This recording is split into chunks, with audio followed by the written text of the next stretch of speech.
Baik Bapak Ibu, Assalamualaikum warahmatullahi wabarakatuh. Alhamdulillahirabbil alamin wa bihi nasta'in wa ala umuri dunya waddin wassalatu wassalamu ala asyrofil anbiya'i wal mursalin sayyidina wa maulana Muhammadin wa ala alihi wa sahbihi ajma'in amma ba'du. Kepada yang terhormat Bapak Ibu Dewan Guru yang sudah hadir di sini dan kepada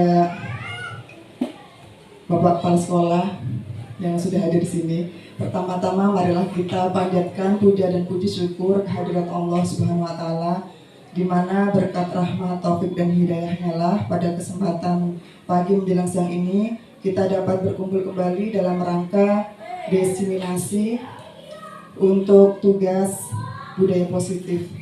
Ya, mudah-mudahan acara ini dapat berjalan dengan lancar, tidak ada suatu halangan apapun.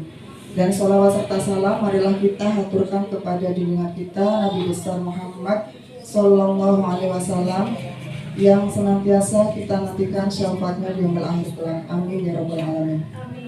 Baiklah Bapak Ibu Dewan Guru yang saya hormati, di sini saya akan memaparkan tentang budaya positif.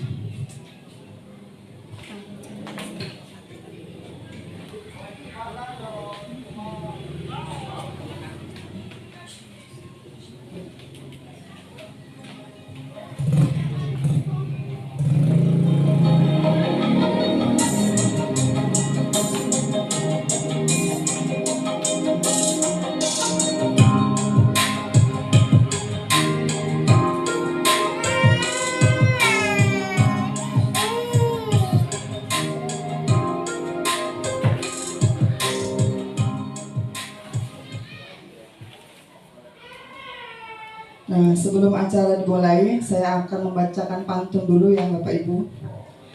Ke sekolah pagi-pagi, bertemu murid penuh ceria. Wahai guru yang mulia hati, jangan lelah membagi ilmu dan cinta. Pagi-pagi pergi ke pasar, membeli ikan dan buah. Mari belajar dengan giat dan sabar agar ilmu kita semakin bertambah. Terima kasih. Lanjut. Nah, di sini saya akan memaparkan tentang budaya positif. Nah, di dalam pendidikan guru penggerak itu ada beberapa modul ya Bapak Ibu. Di antaranya ini termasuk modul 1.4.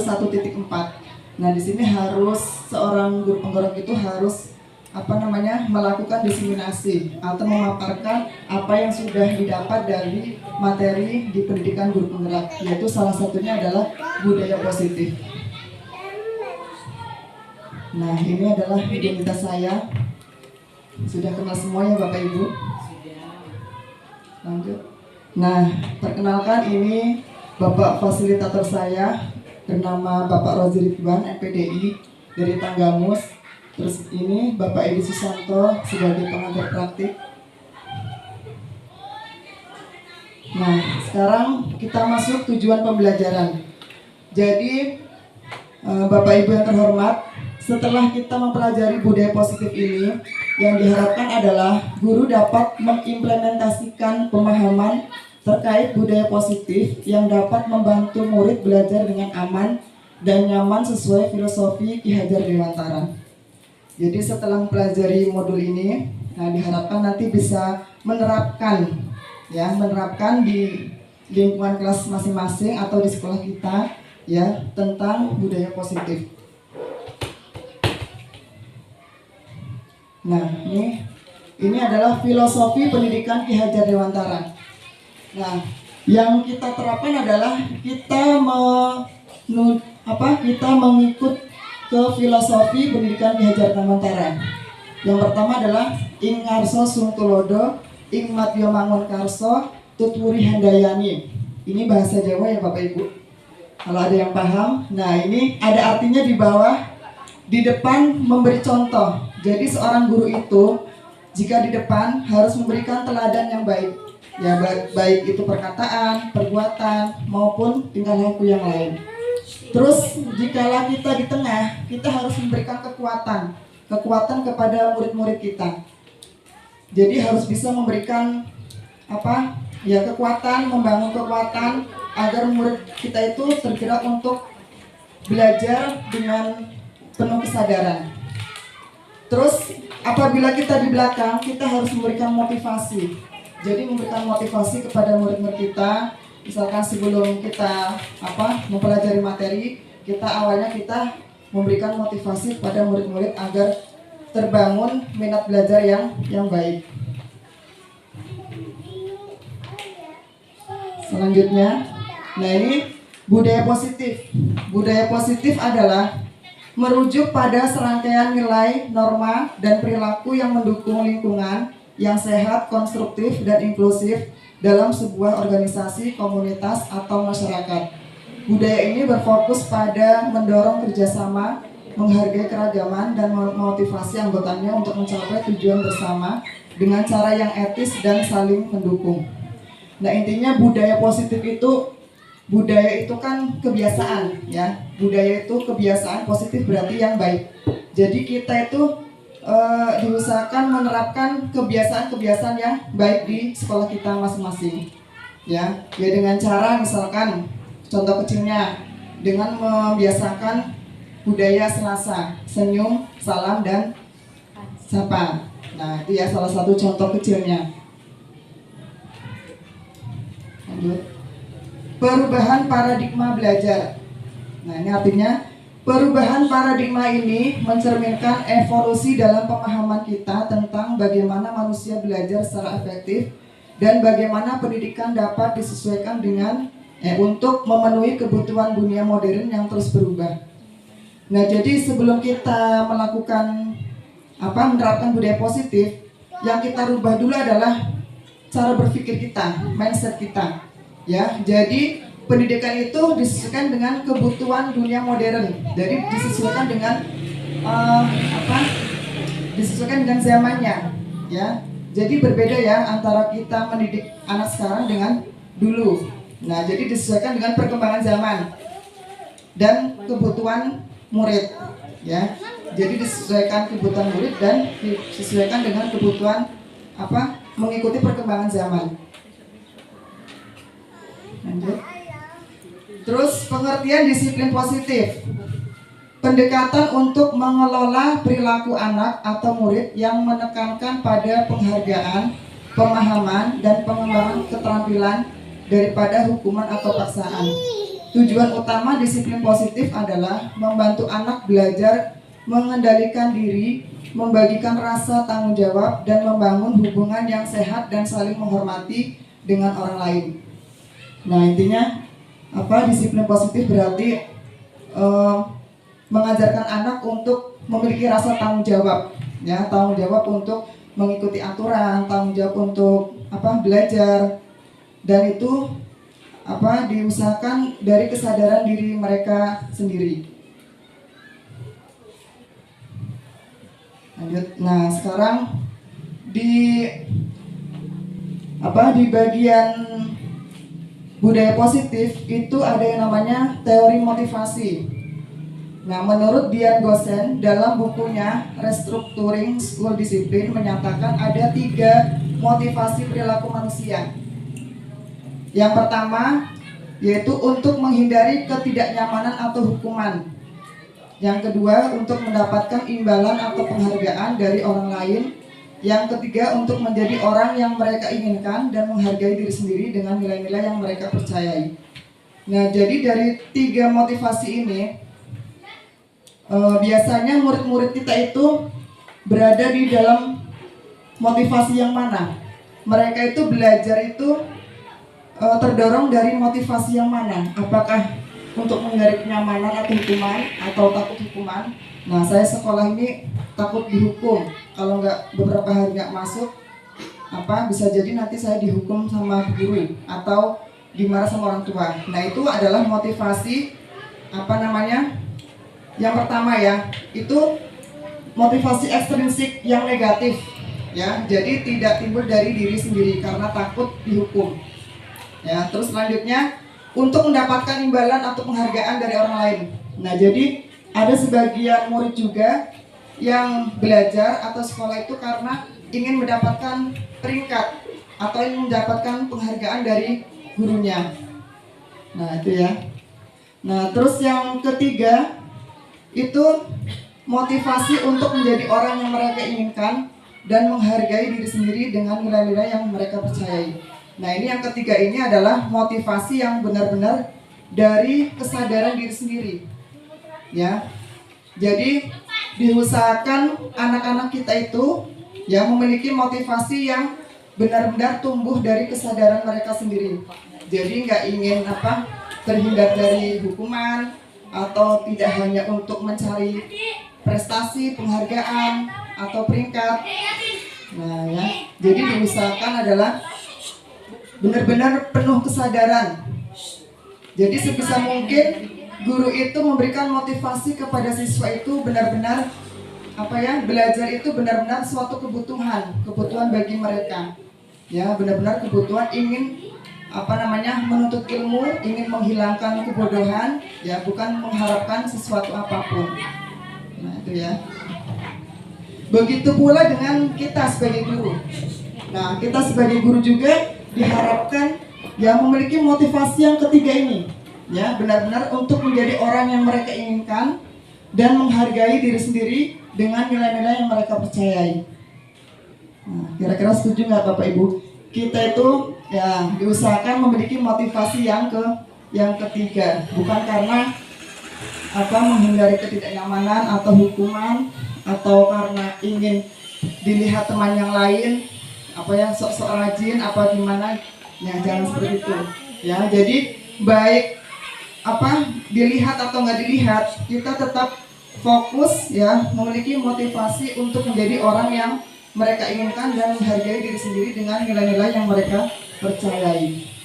Nah jadi meskipun ada kepala sekolah, tidak ada kepala sekolah, kita tetap fokus pada tujuan yang hanya untuk mengajar. Ya. Selanjutnya, nah ini ada kebutuhan dasar manusia. Nah, kebutuhan dasar manusia itu ada 5. Yang pertama adalah kebutuhan untuk bertahan hidup. Nah, contohnya adalah kesehatan, rumah, makanan, atau sandang, pangan, dan papan. Nah ini, jadi kita itu memiliki 5 kebutuhan dasar. Yang pertama kan kita memang butuh sandang, pangan, dan papan ya. Kita butuh pakaian, butuh tempat tinggal, butuh makanan. Nah itu yang pertama ya. Begitupun juga dengan murid-murid kita seperti itu. Terus yang kedua adalah kasih sayang dan rasa diterima. Nah kita sebagai manusia itu memang butuh rasa kasih sayang dan rasa diterima. Contohnya ya ingin diterima teman, ya diterima di keluarga, di pasangan hidup, teman kerja, terus binatang peliharaan, dan kelompok di mana kita bergabung. Nah, ini kebutuhan dasar manusia. Terus yang ketiga adalah kebutuhan akan penguasaan. Nah, contohnya kebutuhan ini berhubungan dengan kekuasaan untuk mencapai sesuatu, menjadi kompeten, menjadi terampil, diakui atas prestasi dan keterampilan kita, didengarkan dan memiliki rasa harga diri. Nah ini kebutuhan akan penguasaan itu maksudnya yang berkaitan dengan keterampilan kita, ya skill kita. Ya biasanya ini dimiliki oleh orang-orang yang ingin biasanya menjadi ketua kelas, ya kebutuhan untuk memimpin, ya ingin menjadi kepala sekolah. Nah itu ini masuk ke kategori kebutuhan akan penguasaan. Jadi ingin terdepan. Nah itu ya. Terus yang keempat adalah kebutuhan akan kebebasan. Nah manusia itu memang butuh kebebasan. Ya contohnya kebutuhan akan kemandirian, otonomi, memiliki pilihan, dan mampu mengendalikan arah hidup seseorang. Senang mencoba hal yang baru dan menarik. Nah, di sini kita sadari bahwa manusia itu memang butuh kebebasan, kebebasan untuk berpendapat, kebebasan untuk memilih, kebebasan untuk mencoba hal-hal yang baru. Terus selanjutnya,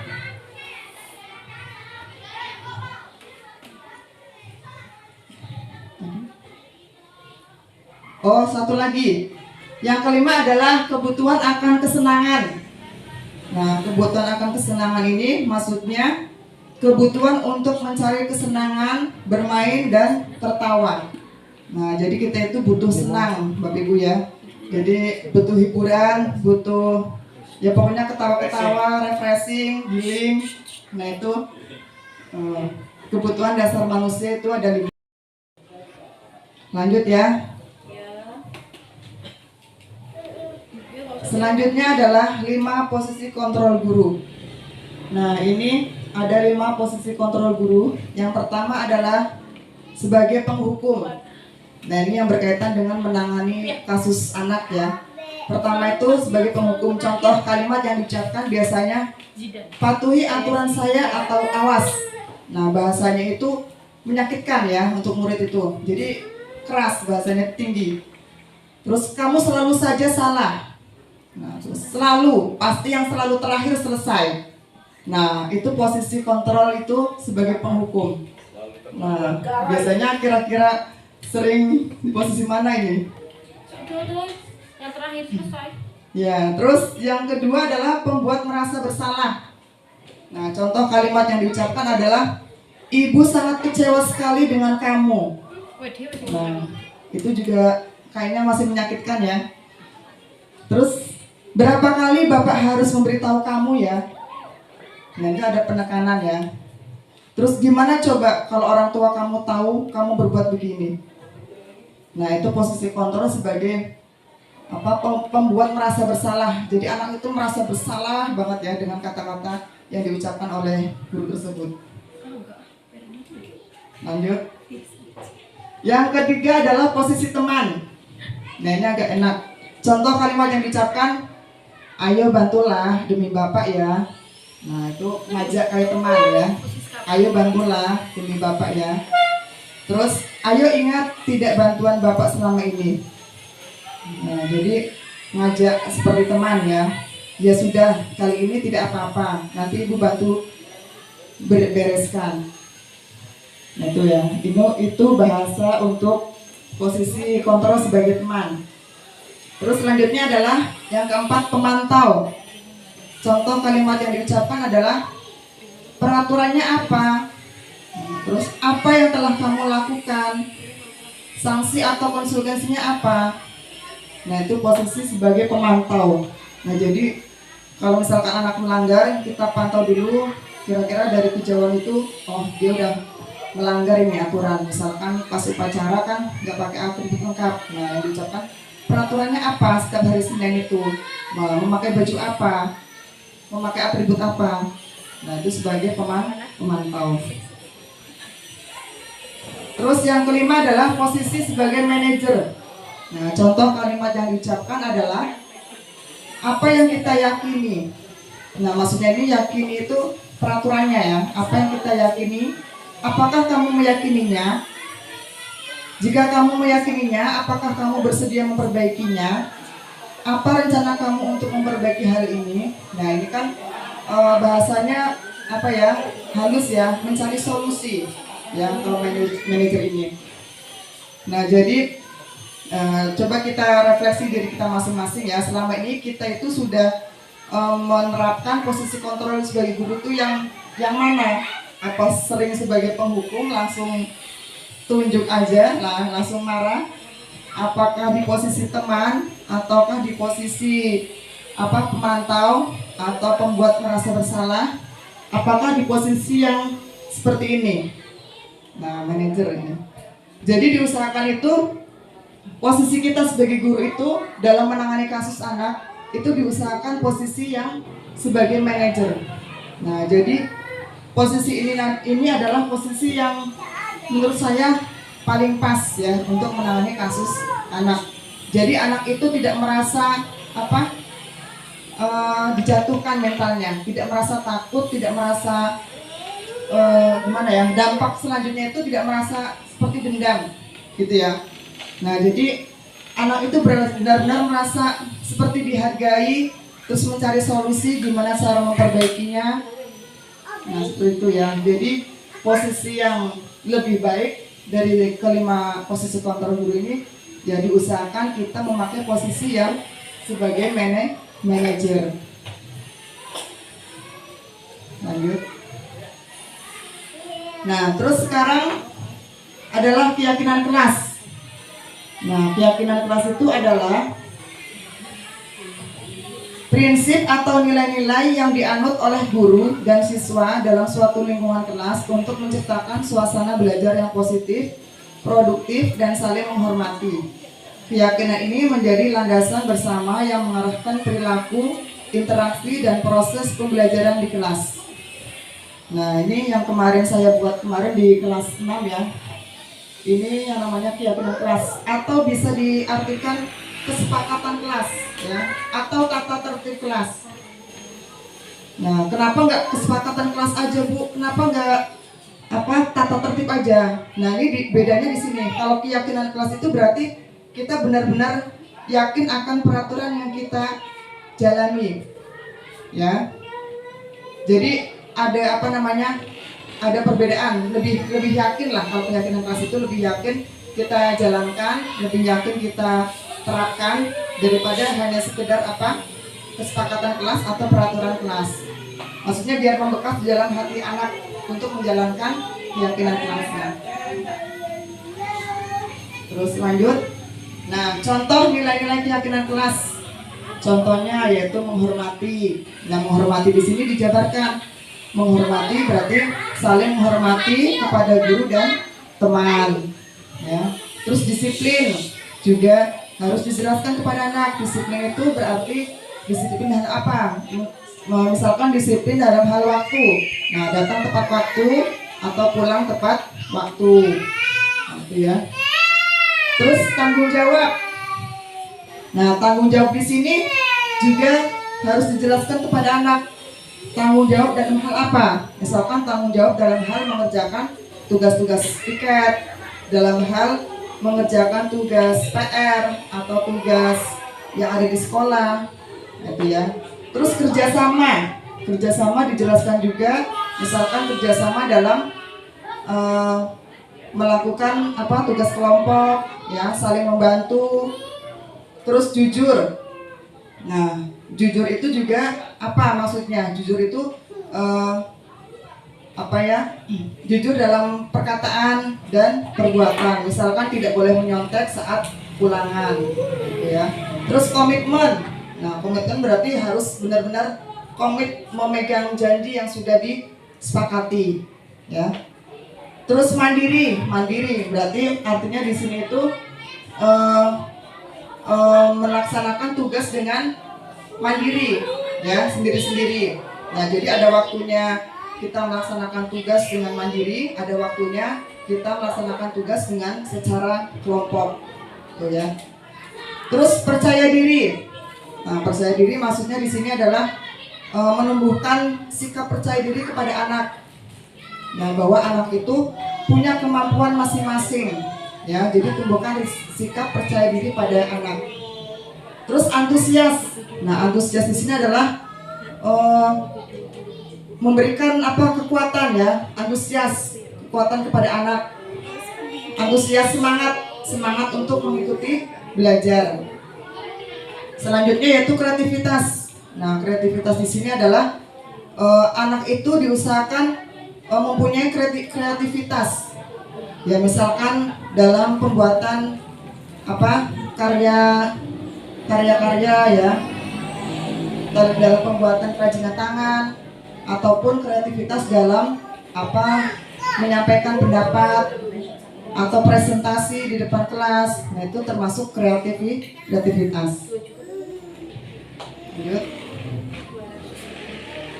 Nah, ini adalah contoh penerapan membuat keyakinan kelas, ya, dokumentasi yang kemarin saya buat di kelas 6.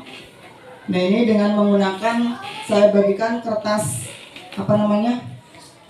origami, ya, kepada anak-anak untuk membuat keyakinan kelas. Jadi masing-masing anak itu berpendapat untuk menulis di masing-masing kertas origami itu kira-kira peraturan apa yang mereka akan sepakati, tata tertib apa yang akan mereka jalani, dan nantinya mereka merasa nyaman belajar di kelas.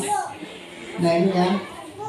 Jadi makanya kemarin seharusnya ini dilakukan di awal semester, ya. Jadi di awal semester sebelum kita menyampaikan materi, nah seharusnya kita itu membuat keyakinan kelas dulu.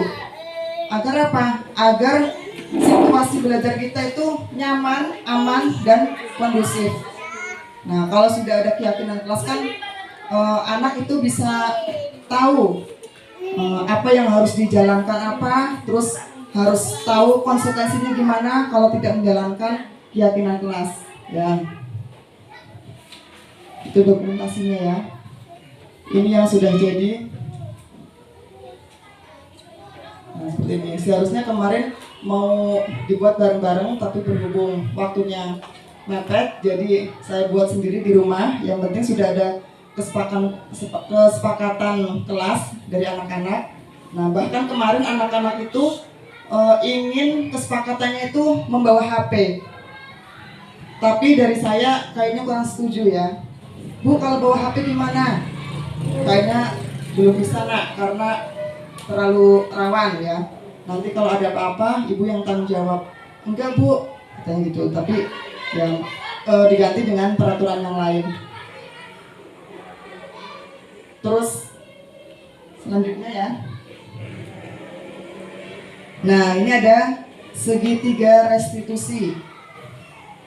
Segitiga restitusi adalah sebuah model dalam disiplin positif yang dikembangkan oleh Dian Gosen yang digunakan untuk membantu siswa memulihkan atau restitusi perilaku mereka setelah melakukan kesalahan atau pelanggaran. Model ini menekankan pemulihan hubungan dan perbaikan diri, bukan hukuman. Segitiga restitusi bertujuan untuk membantu siswa memahami kesalahan mereka, mengambil tanggung jawab dan belajar dari pengalaman tersebut untuk menjadi individu yang lebih baik. Nah intinya adalah segitiga restitusi ini adalah cara untuk memperbaiki kesalahan murid, ya, tahapan-tahapan yang dilalui untuk menyelesaikan ya murid-murid yang melakukan kesalahan. Jadi mencari solusi dan mencari solusi untuk memperbaiki kesalahan-kesalahan murid. Ya. Lanjut. Nah, ini tahapan-tahapan segitiga restitusi. Yang pertama adalah menstabilkan identitas. Kalimat yang diucapkan adalah berbuat salah itu tidak apa-apa, hal yang wajar. Tidak ada manusia yang sempurna. Saya juga pernah melakukan seperti itu. Nah, ini yang pertama yang diucapkan ketika menangani kasus anak ya. Ya, misalkan kasusnya itu sering tidak mengerjakan PR. Nah, kalau lupa itu wajar, Nak. Nah, wajar, berbuat salah itu wajar. Manusiawi. Ya. Terus yang kedua, validasi tindakan yang salah. Nah, kalimat yang diucapkan adalah kamu pasti punya alasan mengapa melakukan hal itu. Nah, kenapa kamu melakukan hal itu, Nak? Itu ya. Terus yang ketiga, menanyakan keyakinan. Nah, ini tadi yang berkaitan dengan keyakinan kelas yang sudah disepakati. Nah, ketika keyakinan kelas itu sudah disepakati, terus anak itu berbuat kesalahan, nah kita kembalikan lagi ke keyakinan kelas, mengingatkan anak untuk mengingat tentang keyakinan kelas, ya. Kalimat yang diucapkan, apa yang kita percaya sebagai kelas atau keluarga, apa nilai-nilai umum yang telah kita sepakati. Nah itu ya, contohnya misalkan kamu tidak mengerjakan PR. Nah berarti keyakinan apa yang masih ingat nggak, keyakinan apa yang kalian sepakati kemarin tentang tidak mengerjakan tugas. Nah kalau sudah itu kan biasanya anak sudah berpikir, oh iya Bu, saya masih ingat keyakinan yang menyatakan bahwa tanggung jawab. Nah, harus punya tanggung jawab.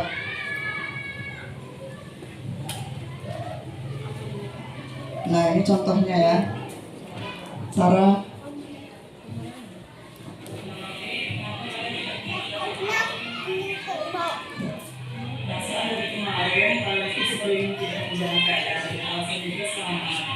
yang itu wajar, tapi kalau menurut terus ya berarti ada yang salah dari kalian.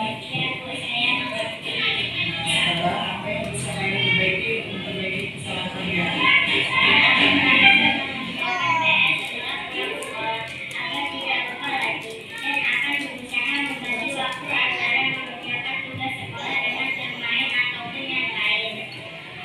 Baik, Ibu pegang kata-kata kalian ya. Kalian masih ingat nggak yang kelas yang disepakati di kelas pertama?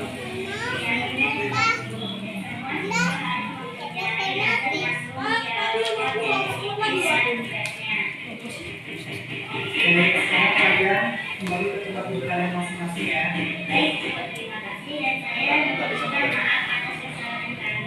Ya, sama-sama. Nah, ini kasus yang kedua.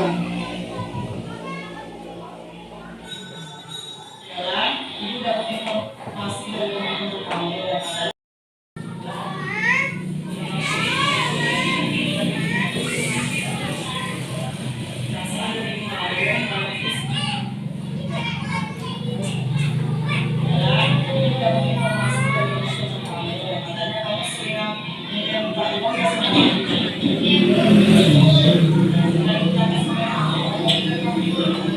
Ini kasus bullying ya.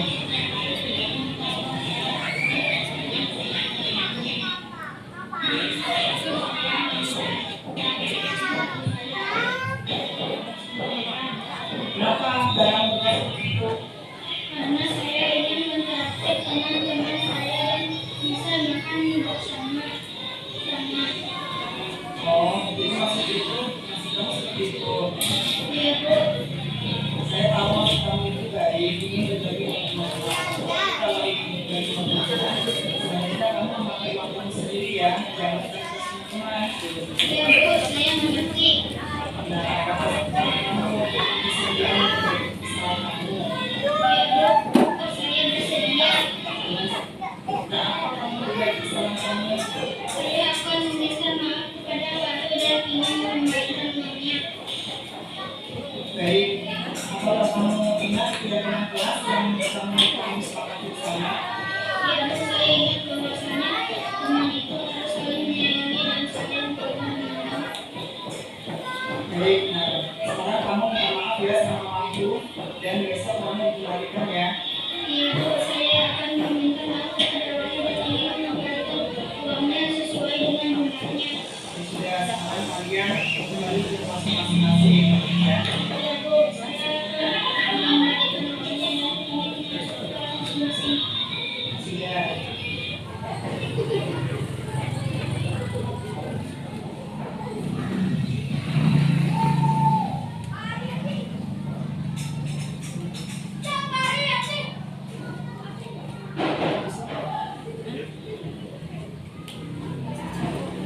Halo?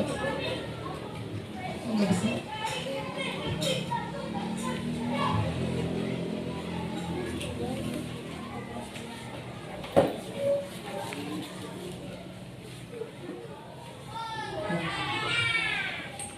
Udah jalan.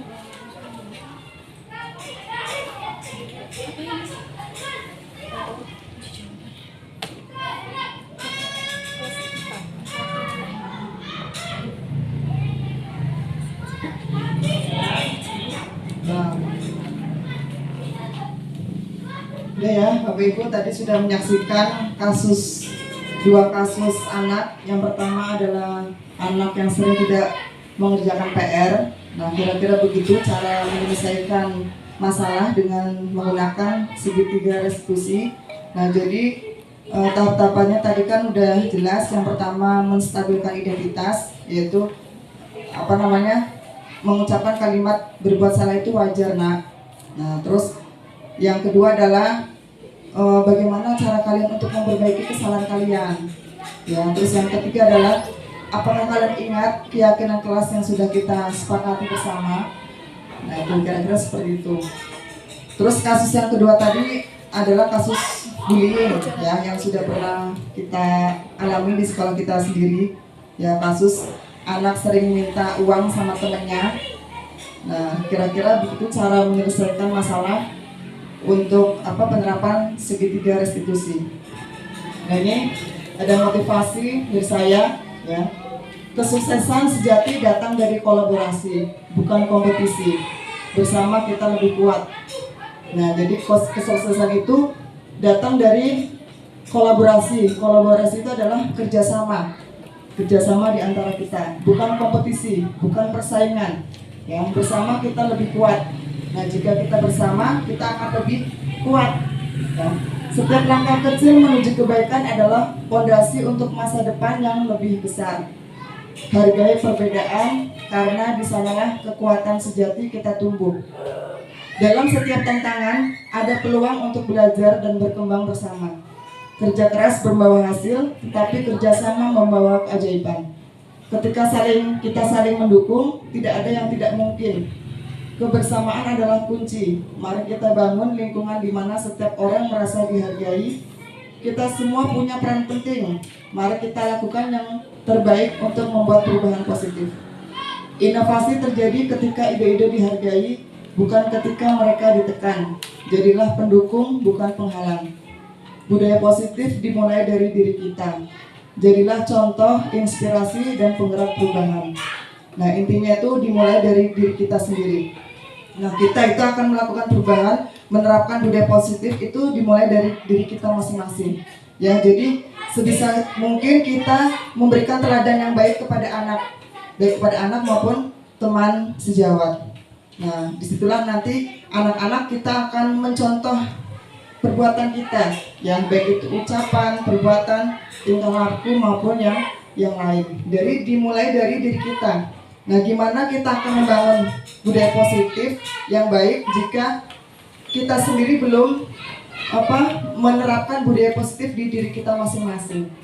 Nah, kira-kira seperti itu ya Bapak Ibu. Lanjut. Nah, tadi saya buka dengan pantun, sekarang saya tutup dengan pantun. Petik bunga di taman tepi, bunga melati harum baunya. Sekian dulu presentasi dari kami. Semoga bermanfaat untuk semuanya. Terima kasih. Nah, selanjutnya sesi tanya jawab. Nah, dari Bapak Ibu barangkali ada pertanyaan yang akan diajukan, silakan. Saya beri waktu untuk 3 penanya. Silakan. Pak Seto atau Bu Siska, Pak Darman atau yang lain.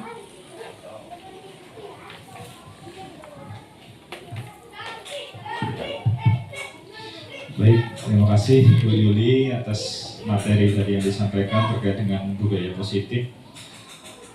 Yang mau saya tanyakan Bu Yuli, ini berkaitan dengan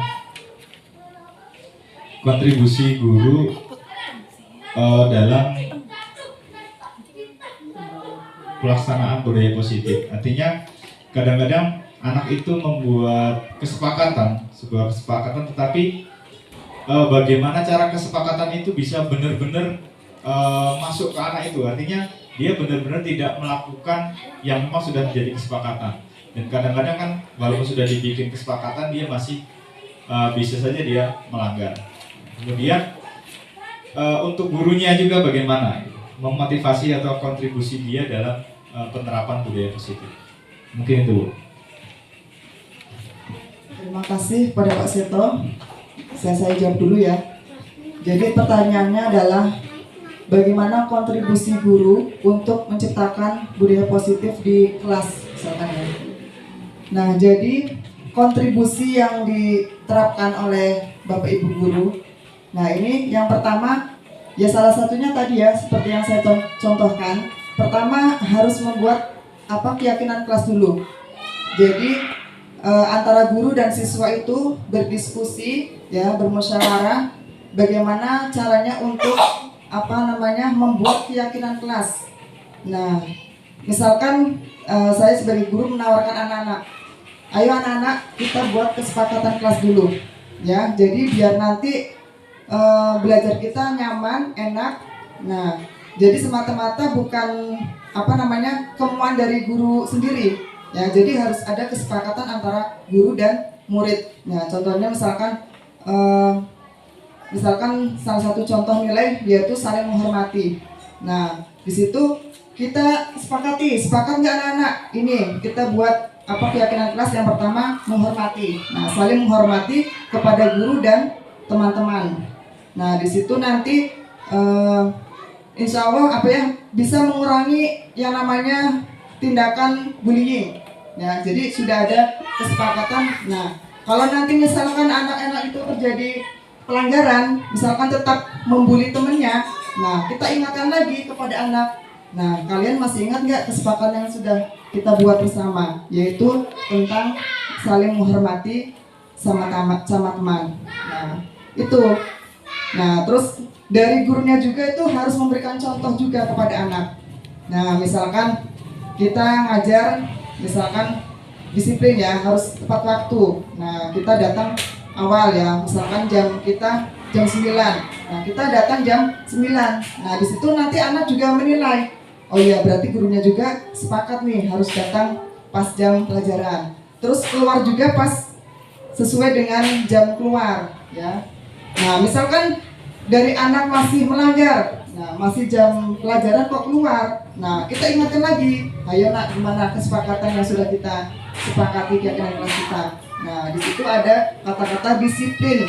Nah, harus tepat waktu dan pulang tepat waktu. Jadi selama pembelajaran tidak ada yang keluar masuk ke kelas.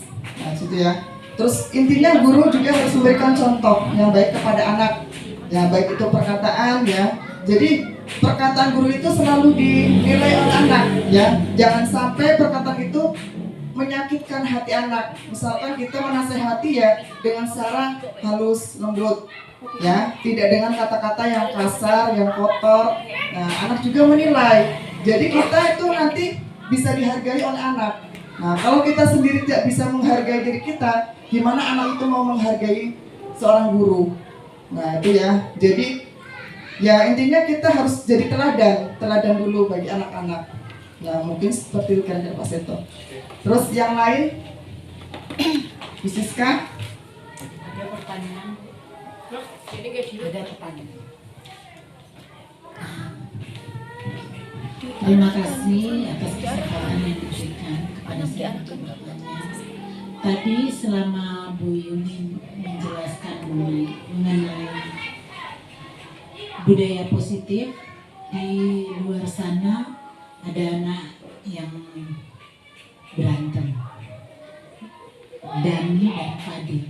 Jadi mungkin kan Bu Yuli sudah melaksanakan budaya positif dan mencontohkannya tadi kepada kami. Bisa nggak dengan contoh masalah ini gimana penyelesaian dengan kaitan budaya positif?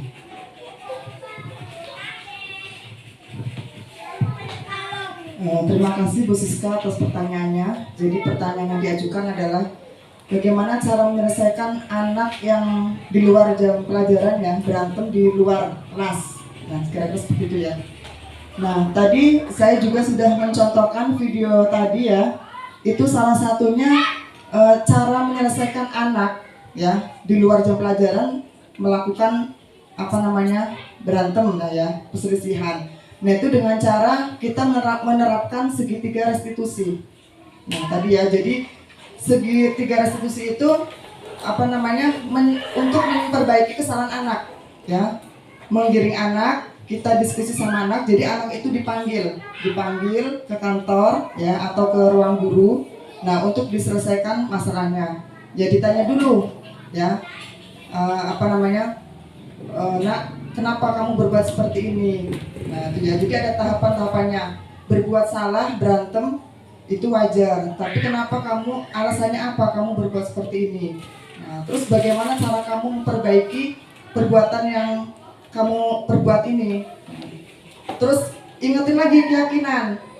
Kalau sudah membuat keyakinan kelas, nah, kamu ingat nggak keyakinan yang sudah kita sepakati di kelas? Keyakinannya apa? Ya, jadi sesama teman itu harus saling menghormati. Ya, tidak ada yang namanya bullying, berantem. Nah, kalau kita selalu ingat dengan keyakinan kelas yang sudah kita sepakati. Nah, makanya lebih baik kita itu seharusnya dari awal semester ya, sebelum pembelajaran kita itu harus membuat kesepakatan kelas, keyakinan kelas. Jadi nanti agar suasana belajar kita itu nyaman, aman, ya, mengurangi keributan, jadi kondusif. Nah, contoh lagi keyakinan kelas yang mengatakan fokus. Nah, fokus berarti kan memperhatikan saat guru menjelaskan. Nah, sudah ada ditulis fokus. Nah, ingat nak, ini keyakinan kelas fokus. Nah, berarti tidak ada yang ribut, tidak ada yang ngomong sendiri. Nah, itu berarti harus mengingatkan terus pada anak. Nah, ingat nak, ini keyakinan kelas yang sudah kita sepakati. Nah, jadi kalau kalian melanggar, nah berarti harus ada konsekuensinya, harus ada sanksinya. Nah, kemarin anak-anak ditawarkan sanksinya apa? Ya, masing-masing ya. Ada yang denda Bu 2.000, terus membersihkan WC Bu, nggak usah berat-berat sanksinya. Yang penting dirubah aja perilaku kalian. Ya, tidak mengulangi lagi. Gitu aja. Jadi kalau memberi hukuman juga itu yang sesuai dengan apa yang mereka perbuat. Jadi jangan asal misalkan nggak mengerjakan PR, hukumannya langsung suruh hormat bendera. Nah, itu tidak pas, ya. Itu tidak menyelesaikan masalah. Itu ya. Terima kasih ya Bapak Ibu atas partisipasinya. Ya, semoga dengan pemaparan yang sudah saya paparkan mengenai budaya positif, ya nanti bisa kita terapkan di kelasnya masing-masing, ya khususnya, terus bisa kita terapkan di lingkungan kita sebagai teman, guru, dan di sekolah. Nah, mudah-mudahan apa yang sudah saya sampaikan dari awal sampai akhir, ya benar-benar bisa dipraktekkan nanti dalam sehari-hari di kelas kita. Ya, mungkin dari saya kurang lebihnya mohon maaf yang sebesar-besarnya. Bila taufiq wal hidayah. Wassalamualaikum warahmatullahi wabarakatuh. Assalamualaikum warahmatullahi wabarakatuh.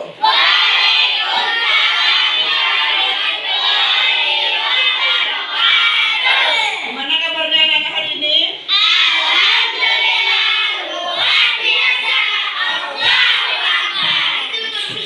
Coba tepuk semangat. Tepuk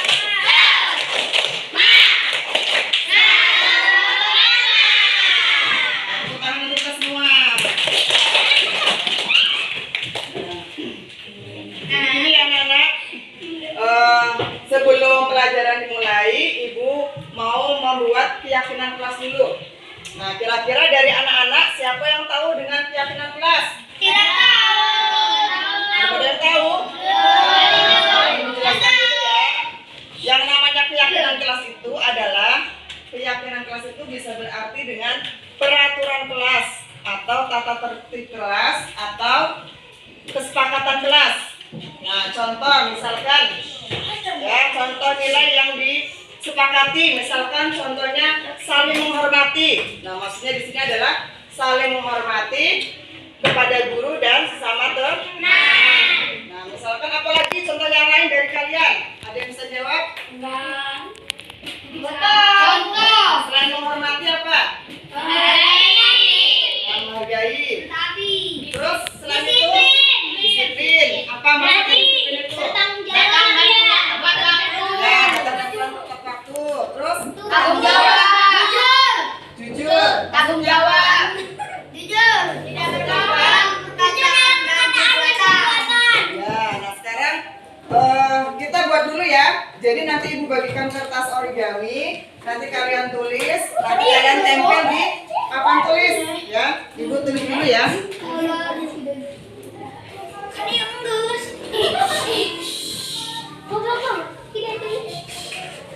Jadi Ibu tulis dulu keyakinan kelas. Jangan gitu deh. Biar captionnya mas. Hijau ya, hijau keyakinan kelas.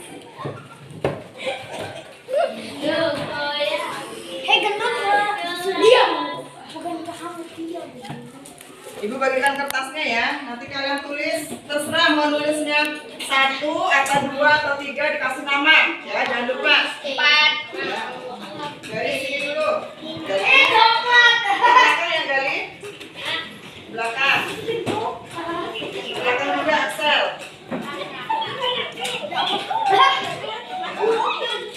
Dari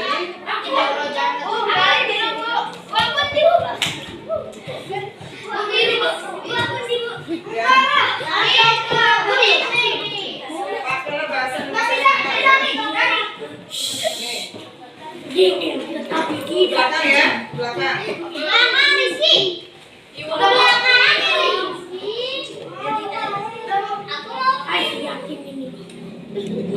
Apa tadi?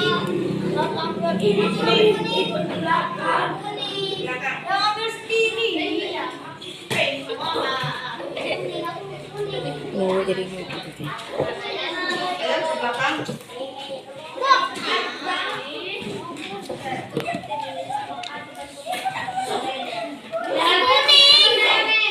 Bu, aku setengah aja, Bu. Aku belum beres.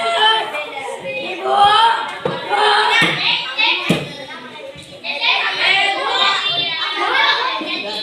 Ya, kalau sudah sekarang ambil penanya. Tulis ya, tulis namanya dulu. Tulis nama, terus ditulis keyakinan kelas mana yang kalian sepakati ya. Udah, Bu. Keyakinan kelasnya yang apa yang membuat kalian itu nyaman, bisa dijalankan. Bisa tidur. Sudah, Bu. Mau disudah. Kalau ya, langsung tempel aja ke sini ya. Satu. Dari sini dulu, satu ya. Nih, saya sulap nih jadi berubah jadi warna hijau.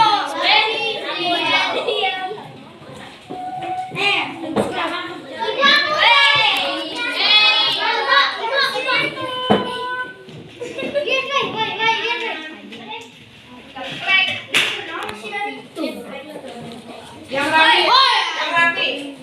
Nempelnya yang rapi.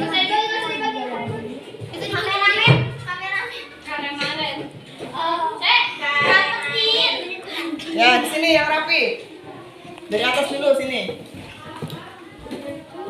Yang buat sedang selesai sedang kebalik. Jangan kebalik. Ada kebalik. Wah, sama teman tubuh. Ada menengah sedang. Ayo, tidak malas-malasan. Bye. Ayah Rina malas-malasan.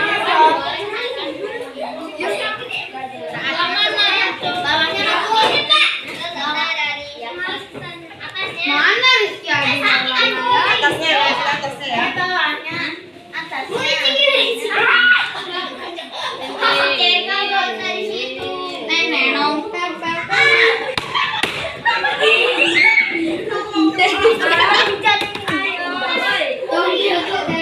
Yang tertib.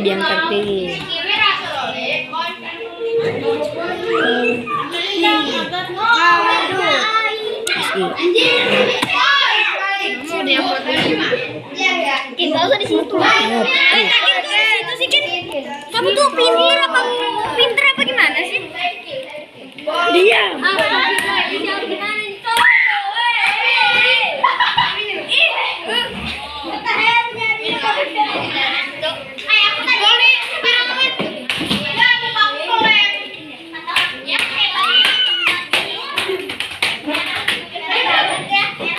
Hai, kembali di channel Aing channel.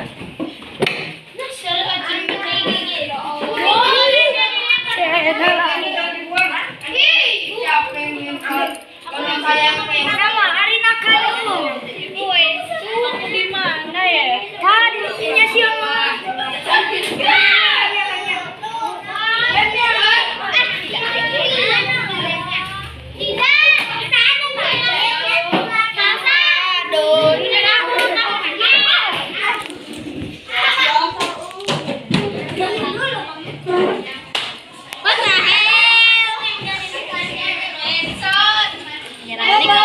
Membolehkan membawa HP, keren.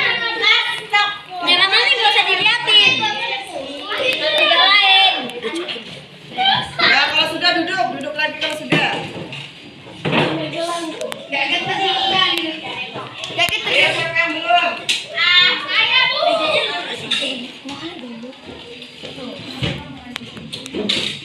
HP nomor 1.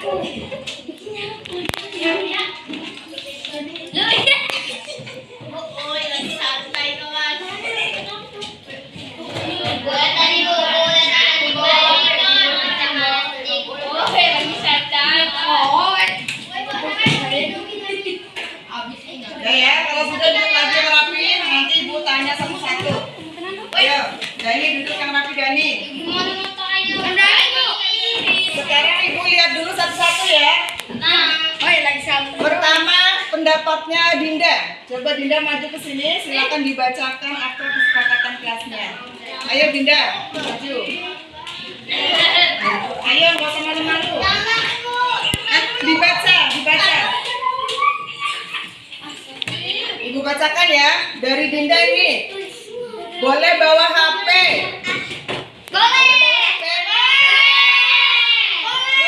Jujur. Ya, tidak boleh ribut dan mencontek. Menjaga kebersihan lingkungan kelas. Boleh makan di dalam kelas, makan permen dan minum. Tertib, patuh dan saling menghormati dan menghargai para guru. Tidak boleh keseringan minta tolong kepada murid. Murid harus menghargai dan melakukan paket. Tidak disuruh nyapu sama guru yang lain. Ampuni, masalah. Terus ibu coba minta tolong pendapatnya Gali. Sini maju Gali. Bacakan pendapat kamu. Keyakinan kelas yang kamu tadi tulis. Ayo sini Gali maju. Dibacakan aja, ayo. Ibu aja baca. Ayo Gali. Ayo. Dibacakan. Yang dapat di samping saya itu kosong. Dari Purnama. Ayo Gali. Tanam, Bacakan aja. Tanam bro. Dibacakan punya kamu sendiri. Tata tertib Asia berisi lewat dan mendengarkan guru saat menjelaskan soal. Itu ya. Katanya yang Oh ya. Menang kali. Yang lain. Ya Melisa, ayo. Melisa dibaca. Ayo Mel. baunya kan ya. Ayo Clara aja, ayo. Clara. Aku Ayo, ya Rama. Ayo. Ayo Rama. Iya, kan membawa HP. Membawa HP, Bu. Membawa HP untuk apa?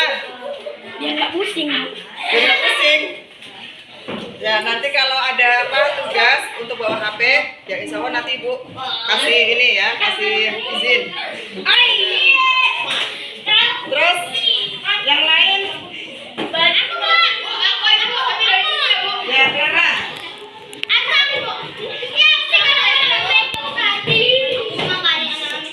Coba dibacakan kata. Punya kamu sendiri. Ya. Datang sekolah tepat waktu, jaga kebersihan kelas, jaga setiap hari, tidak boleh melakukan kamu. Buat mula. Udah.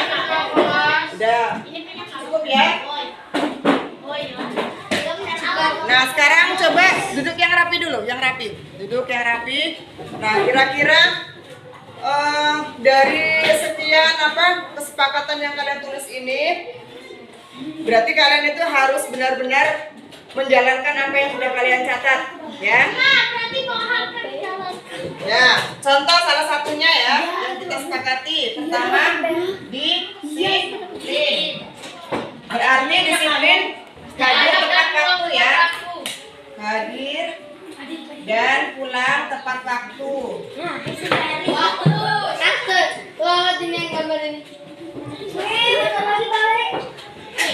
Terus jujur ya. Jujur berarti apa? Tidak menyontek. Jujur dalam perkataan dan perbuatan.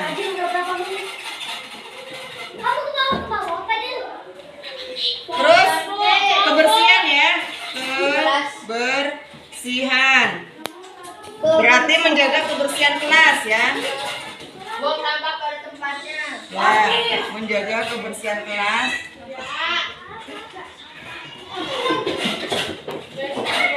Atau membuang sampah pada tempatnya.